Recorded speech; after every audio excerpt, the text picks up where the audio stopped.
Assalamualaikum warahmatullahi wabarakatuh. Selamat pagi, siang, sore, atau malam sesuai dengan waktu Anda pada saat menyaksikan tayangan ini. Kali ini kita akan membahas bagian yang kedua dari perencanaan pengadaan, yaitu penetapan barang atau jasa. Di bagian yang pertama kita sudah membahas tentang identifikasi kebutuhan secara panjang lebar. Kalau kita berbicara identifikasi kebutuhan, berarti kita mengidentifikasi apa saja yang kita butuhkan dalam satu tahun anggaran atau bahkan lebih. Kalau misalnya pekerjaan tersebut adalah pekerjaan yang tidak bisa diselesaikan dalam satu tahun anggaran. Nah, seperti kita ketahui bersama, jenis barang atau jasa berdasarkan Perpres nomor 16 tahun 2018 terdiri atas 4, yaitu pengadaan barang, pekerjaan konstruksi, jasa konsultansi, dan atau jasa lainnya.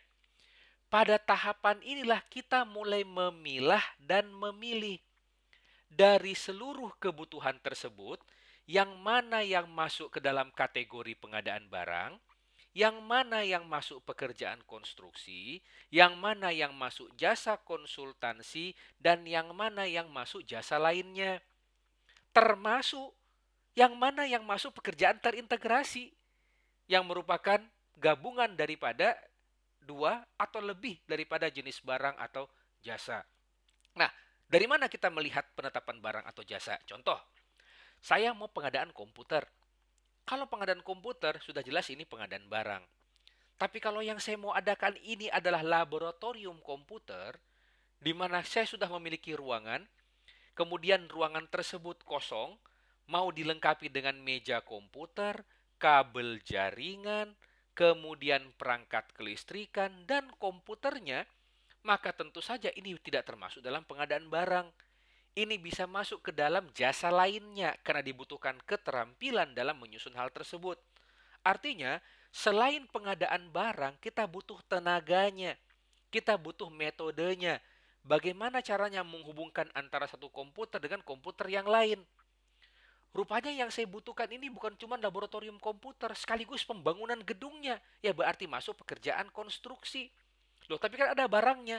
Tapi barang ini akan dimuat di dalam gedung tersebut. Contoh seperti AC. Kalau AC tersebut merupakan AC sentral, itu berarti masuk ke dalam pekerjaan konstruksi. Tapi Pak, ini mau bikin command center.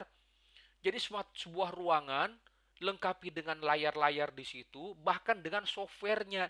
Dibutuhkan aplikasi yang bisa memonitor kondisi kotak secara live.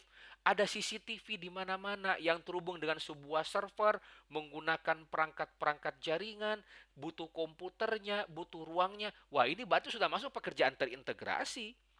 Bukan lagi pengadaan barang, konstruksi maupun jasa lainnya. Ini contoh. Nah, dari penyusunan barang atau jasa inilah kita menemukan kelompok barang atau jasa A, kelompok barang atau jasa B, kelompok barang atau jasa C. Ini disusun secara mendetail dan berdasarkan hukum Pareto, kita bisa menyusun yang mana termasuk skala prioritas, yang mana prioritas pertama dan yang mana prioritas kedua. Pedoman kita melakukan kategorisasi daripada pengadaan barang, konstruksi, dan jasa lainnya tersebut maupun terintegrasi mengacu kepada klasifikasi baku komoditas Indonesia. Mengacu kepada klasifikasi baku komoditas Indonesia atau disingkat dengan KBKI yang dikeluarkan oleh Badan Pusat Statistik atau BPS. Dalam hal kategorisasinya ini belum tercantum dalam KBKI, maka pedoman kategorisasi mengacu pada peraturan yang dikeluarkan oleh Kementerian Teknis terkait.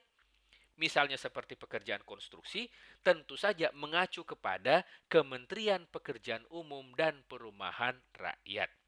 Demikian materi tentang penetapan barang atau jasa.